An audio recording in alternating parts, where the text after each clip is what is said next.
a friend of mine. We meet a lot of coffees and a lot of conversations and talk about everything and anything. A thoughtful, an architect, an artist, a humanist, and a great guy. And here is one of our conversations that took place at Angel Food Bakery and Coffee Shops in St. Louis Park. Take a listen.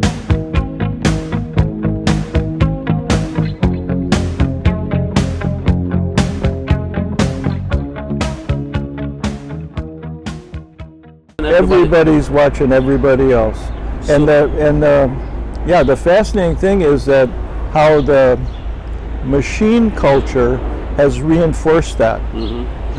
Because we've amorphized. Is that the word? Amorphized. Yeah. We'll go with that. We'll go with that. I'm sure that I'm mispronouncing Doesn't matter. But the idea that we're turning machines into as if they act and behave like humans, and we're allowing that to happen, and so then our behaviors are modeled by that machine operation, and that's who we become. And we know how to work in all situations because we've been trained by the machine. I think. Well, you were talking before this about the idea, everybody knows everything about who you are. You are monitor yourself. You're always there. Google is monitoring you, the place, what you say. The idea, the feel that you've been always watched. It takes away something from your self, from sovereignty, you cannot define yourself because somebody's been watching you, somebody's been decide who you are. Yeah, look up. There's probably a camera here. Exactly. They're probably being watched. Exactly. and all we're everywhere. And all we're doing is having a cup of coffee. And you had to pay to be watched. They charge you. We all voluntarily we offer our own privacy to voluntarily. Yeah. They don't have to force us. Yeah. Well, as I was telling you earlier about and I can't remember the guy's name, but he's one of the Google guys and a scientist at the MIT Artificial Intelligence Laboratories. And he will tell you that they now have machines that can watch you, think like you, act like you, tell you what to do based on these patterns. And he's absolutely convinced. And he said there's still a mystery about it.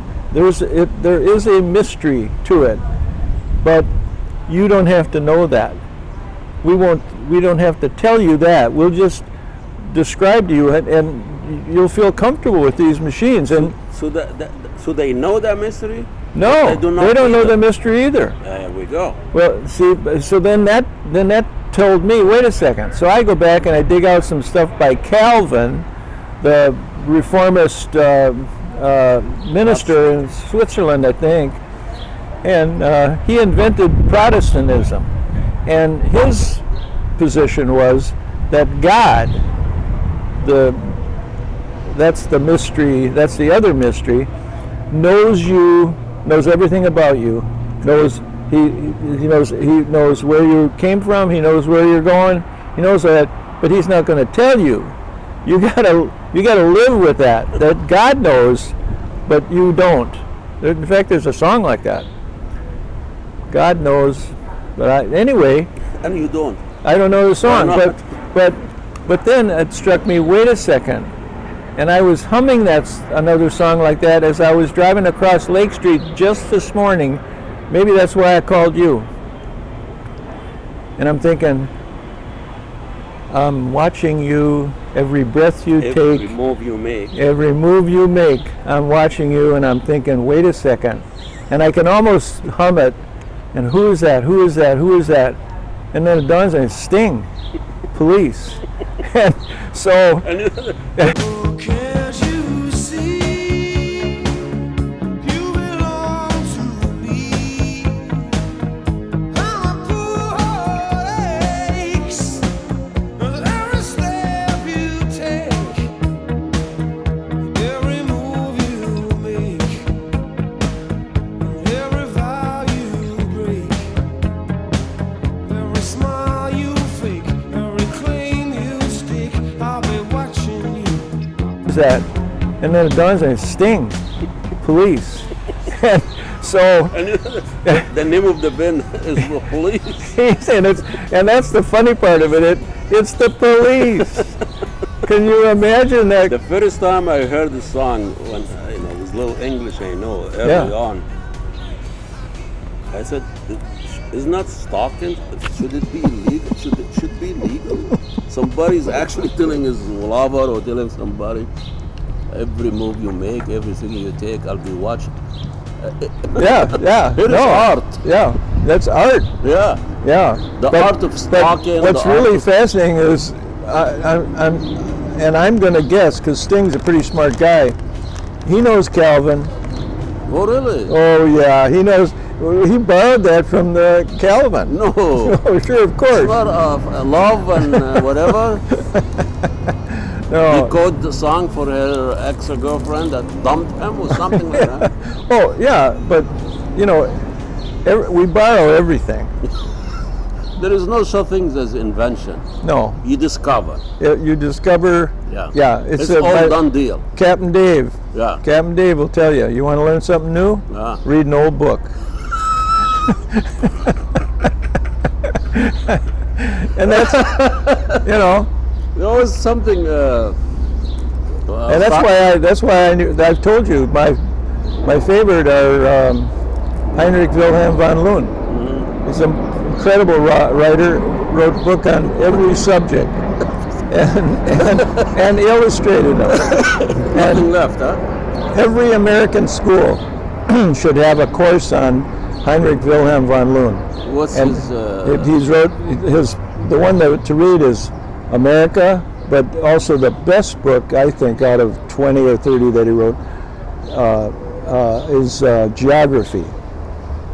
He describes in very simple terms what geography does. Well, everything starts with geography. Yeah, it starts. Culture, politics. We're into this global warming thing. Yeah. Please.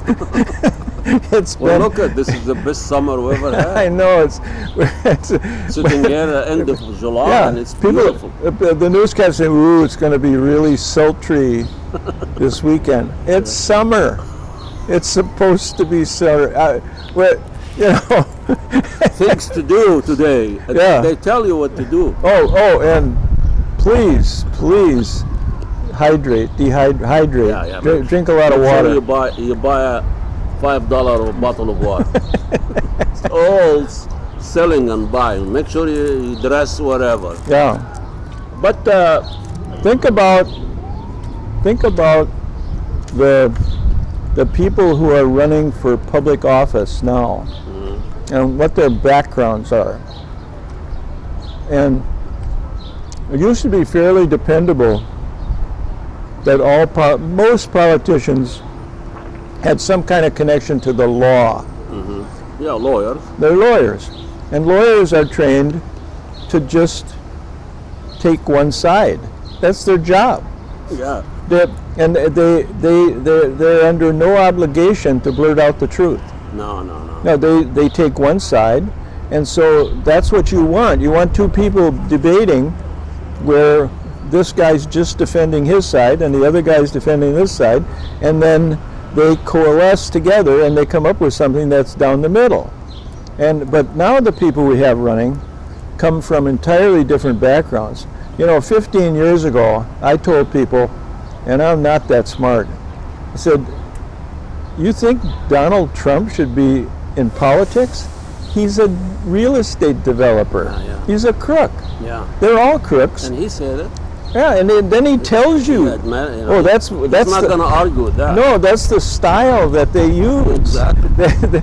They- But how is the idea of there is something in the Christian and American culture that the Savior has his own past and fault and the idea of redemption. system works when there's 1/3, 1/3, 1/3. Every system works because you have two parts, and that's how you get to the middle.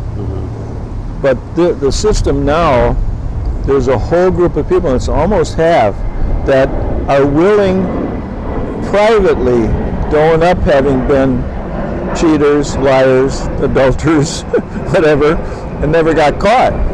Or even if they got caught, they Get off, you know, whatever. yeah. They have a resource. Yeah, and so to him, they see themselves in him, that there is redemption, and he's millions of dollars in debt, Yeah. which makes him rich.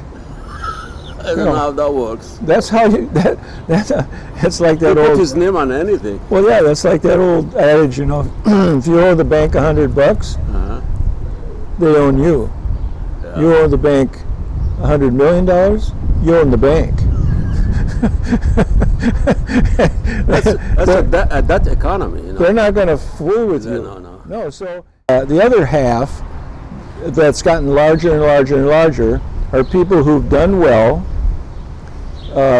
They're in a way, they're kind of sanctimonious in a way, because they also have lied, cheated, they're adulterers, pedophiles, whatever. They're human. They're human beings, but they're not going to own up to it, and they don't see themselves in Trump. They see him as what he is, predator. Well, that's an interesting point, because those liberal, so-called liberal, whatever, and they talk about Trump like he is the vice he's behind all the human vices, even before he was born. You know, they talk about him with such, you know, jealousy and such.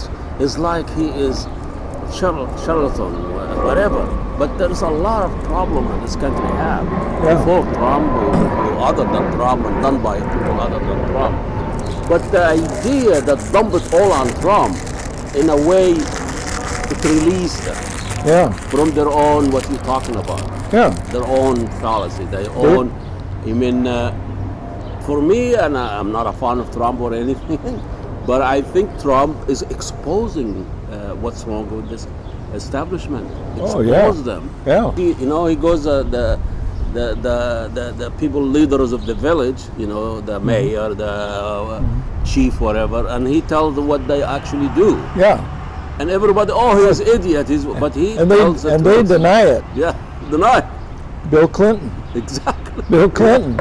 And they accused, they excused him. Yeah, the same people who are accusing Trump. Yeah, these are the same people, and it's a strange thing. The elites, and I'm one of them. Hey, you know, I'm White privilege, middle class. middle class, white guy, whatever. Yeah, and so I have all the kinds of advantages, Yeah. and have taken care and have taken part and taken advantage of. Yeah. Oh, are you kidding? You know, like depreciation on your real estate. Hey, I'm okay with it. you It's know, a beautiful thing. we don't have to put that in there in this tape thing, but you know, you do enough of that, you don't pay taxes. You're not going to argue with that. So that's Trump does that. He owes so much money that he couldn't possibly make any money to pay taxes. He owes too much, but that means that's business his model. Well, yeah, he's worth millions and millions and millions of dollars, but it's all debt. No, they don't. They count that. Really? Of course. As an asset? He has a building that he owns, and it's worth $50 million and $49 million in debt. But he owns it. Yeah, I mean, that's how it So works. the private ownership is our new. The more money you owe, the better off you are. I love it. absolutely. Now I feel good about my life. Now. Yeah, but, I was depressed before well, see, I met you. you don't know enough money. I tell you That's what, my worth now. loan me a couple hundred today. Yeah. You'll feel better by the time you get home, because I'm not going to pay it off. You know, there is Yeah. Persia, they have story about Joha. You know Joha, the guy, the character. Every culture has a Joha. The guy who is like a naive, but he tells ironic Yeah, truth. yeah. The gardener, The gardener. Carsey Gardner. That was the movie. The guy. Yeah. But anyway, he's sleeping next to his wife, and 2 o'clock in the morning, he keeps turning and burning and can't sleep. So his wife said, "What is the matter with you, Gaha? You've been turning and running, mowing for half an hour. What's going on?" He said, "Wife, I own our neighbor $100 dinar, and I'm supposed to pay him tomorrow, and I don't have this money." He said, "That's what keeps you up?" He said, "Yeah." He said, "Okay, get up." He said, "What do you mean? Get up, put your whatever, and you now walk to your neighbor, knock on his door." He said, "It's 3 o'clock in the morning. Do what I tell you. Knock on his door and tell him exactly that. Neighbor, I owe you 100 dinar. I know I have to pay it tomorrow, but I don't have it." Yeah. So he got up, put his slipper in, walked to his neighbor, knock on the door. His neighbor is waking up, disoriented. "What's the matter? Joha, whatever." They say, "Hag Hussein or a Mullah Hussein, I know I owe you $100. Yeah. And I know I have to pay it tomorrow, but I don't have it." And he left him and left back to his bedroom. And then his wife said, "Okay, get in bed. Did you tell him?" He said, "Yeah, I told him exactly what you tell him." She told him, "Now it is his problem." You go to bed now. Now he's the one who's going to lose sleep over it. That's Trump. Yeah, That's Trump. Yeah. That's exactly him. But And- Goha. He's just a modern Goha. Yeah. Modern. And he looks like Goha. The guy put more makeup than Kamala I heard Harris. a great line, and he claims he weighs 218 pounds. In reality, Well, like this guy said, the last time he saw 218 was on a hotel door. my goodness. Yeah, well, see that, and that's the other part of it is what's so fascinating is that there are all these comedians who make fun of him, Yeah, making a living on this. and they're making an enormous living on it, and it doesn't work. Nothing sticks. Yeah, well, it's because the people who are supporting him are have, Cult. and they're all different. There's just they're, Yeah. they're it's like he said, they're nice people on both sides, and so there are everybody has Poor a people. yeah, but they're essentially people who they've got something that's like what he has, and the best expression of a person who's healthy is my friend Mike the lawyer, and he's in my book, in fact. And I know a guy who knows a guy. I know a guy who has, and I said, Mike, I know a guy who has the same, Mike has cancer, and he's going to die. And I said, Mike, I know a guy who has, I think, the same kind of cancer as you have. You might want to talk to him. And Mike said, why the hell would I do that? So he's not like the Trump people.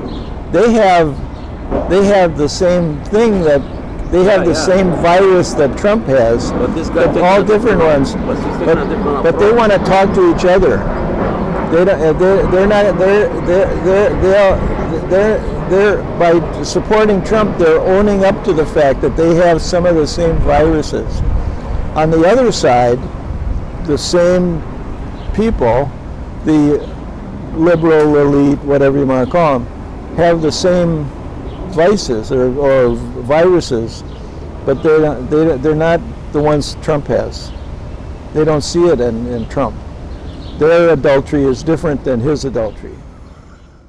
I used to get a bunch of copies made at Kinko's on Lake Yeah. Street, right next to Lund's. Yeah, And I know that place. yeah, and I you can't get in there now. The streets all torn up and everything, but the theater but- there. it's progress. But so, and there are always some bums sitting there. Some of them lived there right in that corner, but they'd be sitting there, and they'd always, there was one guy, oh, hey, hi, because I'd park right there. And so once I came out, and I said, you want a cup of coffee? Oh yeah. So I went in, I got a cup of coffee for me, and I got one for him. 4 weeks later, I'm pulling in there to get some coffee, and he said hi, and I said hi, and I went in to Lund's, and I was looking for a sandwich. And so I found a croissant chicken sandwich, and it was cut in half. So I didn't want the whole thing, Yeah. and it was like $6 or $7, you Yeah. know. So I take half of it and wrap it in a napkin. Can't And- do that. Well, now wait, I'm thinking about the whole sanitary thing. I'm making judgments because, you know, I'm also trained as a chemist. Yeah. And so I wrap half in a napkin, and I close the door on the little plastic thing that holds it, and I come out, and this guy's sitting there, and I know him, you know. Oftentimes he'll say, you know, can I get like a few bucks? It's my Yeah, birthday. I mean, I got half a croissant chicken sandwich here for you. And he said, no, I don't eat white bread, too much starch. It's not good for you. He's a bum. He's human and has health. What do you want from him? The guy's poor, has no money. And he Yeah, also, well, that's as I went away. I thought, you know, that you just doesn't happen that to you. You know, you learn something. This post-modernity, anything goes. Every Yeah. individual is free to define what's right, Yeah. what's value, what's good, Yeah. what's Yeah. bad. So everybody's confused. Yeah, Everybody is confused. yeah, We know we talked about this before, and I've seen this when you look at the landscape here. I don't know what you call this. I don't know what the function of this. It's not cozy. Not. I feel like I'm sitting in. yeah. An in a industrial storage chic. Yeah. Industrial chic. Is that a new trend? Well, it's an old term, but it's yeah. So how did that become a trend? Well, because somebody was tired of Victorian, or somebody was tired of Greek, or tired of quasi-Greek, quasi-Italian, quasi-Asian. You know, it used to be that every Asian restaurant had some purple in it, Yeah. and every Italian restaurant had a bunch of cheap wood trellis in the same with plastic grapes hanging down. Like a mafia restaurant. Yeah, but then suddenly there was probably it happened after the 60s that, you know, you could, out in New York, there would be an Italian restaurant that was all white, you know, just perfect, pristine. Modern. And everybody say, ooh, that's modern. And then of course the food, that allowed them to serve you a plate the size of this table with a piece of spaghetti and a little red sauce on it for $18. You know, What's the idea about the plate? It looked like it was drowning. Somebody spit on. Yeah, and a giant plate with a. Yeah. And then out of that came what I feel is I hate that. And you go in a fancy pants restaurant, you have a nice dinner, and then you order a dessert. And well, I think I'll have the crumble, whatever, and so on. It comes on a white plate. It's not very big. It's in the middle, and then the sauce is dribbled all over the plate. Yeah. Well, I got the thing so I could eat the sauce. That's the good stuff. But you gotta scrape all that. You gotta run after it. To get it, you have to run after it to get it to the. You know, who are these people? But you Who know, are these people? That's a great question. who are these people? Where they come from? Yeah. Well, What's the idea is what? What Well, they are trying to do. presentation. It all has to look something. Exactly. So this is For like this because Instagram respect. Yeah, at some point, this could be a Greek or a Italian patio, Yeah. but it's not going to be because they wanted it to be chic. Like the building is all white and stuff, and they're It's a very coffee chic. shop. Yeah, and so it's just a coffee shop. Yeah. And but they wanted it to be, and I know the guy who designed it. Really? Yeah, he's a young guy, modern guy, and yeah. But I've seen this also 30 Pale in Hopkins, downtown Hopkins. Uh-huh. Major. This is even more expensive than this. Ah, And they cover, and it's just nothing but complete bolt and Oh, yeah. what do you call that? Nuts and bolts. And, Yeah. and in the middle of, and it's not as big as this. Yeah. And you have this green, you have this flower, you have this lovely, Yeah. the birders singing and tweeting, and all of a sudden you found you are sitting in a warehouse. yeah. In Well, a that's metal. yeah. It's supposed to make you feel good. It's industrial chic. That's chic, industrial chic. Yeah, and why not? I mean, it can be. Nowadays, you can design anything to look like anything. It doesn't matter if you. Well, if anything. You can go to an architectural firm and get a Dutch colonial house if you want one. It's not a problem. Well, you have to stand out. You have to tell a story, isn't Yeah. it? Yeah. Isn't the architecture has history, has a story? You Well, know, architecture used to have a history. and used to tie it to human. Now it's just advertising. Well, how about when you design an architect building, a hospital, a school, whatever? Don't you put human in mind that they're gonna live there and how They they're used gonna- to. They used to. You have a courthouse where people come together. Now it's just boxes. Well,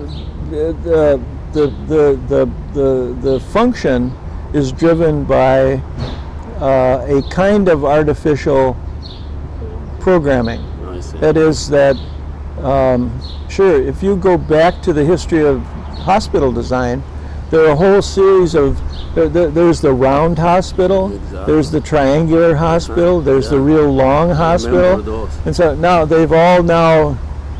It's scrunched like it a together hotel. because the cost of the building has to match the flow of income. Whereas there was a time when they used to try to figure out how to functionally deal with that, and that period is kind of over. They'll still tell you that we were still dealing with function, but what they're dealing with is the narrowest interpretation of efficiency, the narrowest function of efficiency. That's what modernity And is. that's what everything is, and that's essentially what modernity is. There's an interesting book written in 1948 called "Working in America," What was and the name of the book? "Working in America," and it's another Dutch guy, and essentially he says that industrialization and modernization and all of that, people like to think that started in Europe, but it really exploded here. When the colonists produced everything. when the colonists came here, they didn't have any of the stuff that they had at home They were escaping from it. to fix with. So they had some farm implements, and the farm implements were crude. Yeah. For example, farm implements from Europe had metal handles, which are quite heavy. Well, metal was not readily available in the early America, but what was available was wood. And so the only thing on an axe would be the axe head. And they made that as small as possible because we had to stretch the amount of metal we had. So now you had an axe that was like 4 times as efficient as an axe from Europe. And I think it was in the expedition of 1892 or something like it in England, where America went and displayed their things, and European people, what the hell is this? Who are these people? Well, everything is big here. And so that was the beginning of that term we come American vernacular. They had to use what was here. They couldn't bring European, and so they didn't bring the royalty. They didn't bring the monarchy. They invented a different kind of government, and that's what we have. And then now it's gone completely out of control because the machines now are so efficient. And they, for example, those apartment buildings that are built everywhere around here, It's pre-made. you press a button and Yeah. the architects. You can 3D printing now. You can build a building. yeah, you can build a building with 3D. Yeah, and he's doing a building that's a house for some people up on Lake Superior, $8 million house. And I said, well, how long does that take you? And he said, from the time they decided to do the project, and these are people who have several houses, so they don't care. Yeah. They don't want to have a bunch of meetings to talk about it. They just said it should have 8 bedrooms and and so on, and then they're done. Zoo. And then you just do it, and you do it. You put everything in that you want. And he said, take maybe 3 months. Really? Yeah. From the time you start designing it to the time it goes under construction. 3 months to do all the engineering, all the stuff, all of that. I said, we never did a house that didn't take a year and a half. And some took 2 years to do it. And we met every week with the people, that went out in Edina. Maybe that's why. Well, yeah, that one in Edina, we met every Thursday. He was a doctor, famous surgeon. His wife was a heiress of a big firm, country. So but they're wonderful people. Yeah. And good Catholics, by the way. And they became really fast friends of mine. But every Thursday at 4 o'clock we met, and the doc went down into the cellar, pulled out a bottle of wine, popped a bottle of wine, and we had wine every Thursday. And every Thursday was for what? different wine. Well, we met to talk about the design. Oh, no, not just social. No, it was to talk about the design and then the construction and so on and so on. And he met in his house. In his house that he was living in. Oh. And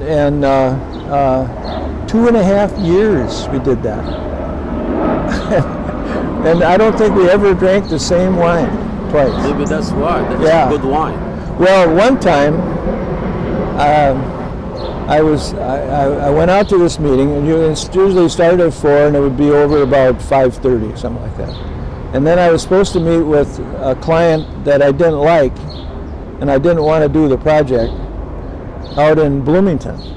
And I had only seen them once, and their daughter, 13-year-old little asshole, and she wanted her own bathroom. That's the people started talking about what they want their house to be. Yeah. I have to have my own bathroom. I'm thinking, I don't want to have anything to do with this project. So naturally, being the professional that I am, I couldn't actually tell them that. Uh-huh. So I go out to McQuarrie's and I drink way too much wine, and by the time I leave, I'm a hazard. Feel good. I'm a hazard on the road. And I'm thinking, do I want to drive all the way to Bloomington and meet with these people I don't like? Yeah. So I make a serious professional decision. I'm going home. And we're living on a boat at that time. So I drive down. That's an executive decision. No, professional. I shouldn't be driving to Bloomington. I don't mind driving to St. Paul. Yeah, you know your I route. know a way. My You know where the police my stand. car is like an autonomic car. It can Yeah. find its way to St. Paul. So I pull down to the harbor, and I pull onto Plato. Plato was up to the levee and then down to the harbor. And the city, a couple of years earlier, had just landscaped Plato, and there were a whole regular line of maple trees about 30 feet apart, all the way up the hill, probably 8 or 10 of them. And I remember waking up just as I drove over one of them. And got back on the road and ended up going home, and Bonnie was mad and all that stuff. Probably But she's still mad and thinking. yeah, but I never told anybody about. And so I was going to kick out of now when I drive down to the harbor, because I take that road, the trees go boom, boom, boom, empty space, boom, boom, boom. Now They you never replace that tree. Just to remind you. kind of. Yeah. Now everything the same. There is no memory. Anything 10 years or 20 years old need to be destroyed and rebuilt. There's no Yeah. memories. Yeah, I go to downtown. I lived in downtown for 10 years. Can't remember anything. yeah. I know it's terrible. Everything. Yeah, and yeah, if you travel outside of the United States, you find buildings that have been there for 250 years are still there. They're still being used. But no, we can't stand that. We gotta, we have to take the fixtures off the plumbing and put new ones on, just because we haven't cleaned them very well. Don't have time to fix anything. Yeah. We used to make fun of the Saudi. They said that was early on when the oil boomed. He said a Saudi will change his car, and instead of changing the cigarette lights, whatever, ashtray. When the cigarette ashes fall, you get a new car. In the old days, ashtray come in and everybody smokes in the car. And instead of cleaning the car or change the ashtray, we go and buy a new car. That's what we do now. Yeah. And we used to make fun of the Saudi. Now we're doing it. Yeah. Oh. You fix a television? You fix a refrigerator? First of all, you can't. No. They've made it so you can't fix it. Yeah.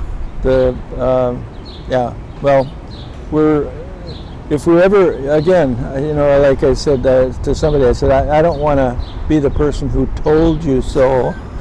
However, you're not going to tell me. I will tell you that. And you have to die then. I have to die. Somebody has to die. that I said, if everybody's using the same computer, someday they're all going to shut off. They did last And week. they just did. Yeah. And the beauty of it is that then that silly guy, Mayor Pete, the transportation secretary, Pete Buttigieg. Yeah. I call him Mayor Pete because he was the mayor of South Bend, Indiana. That's his only job he's ever had. He was going to run for president.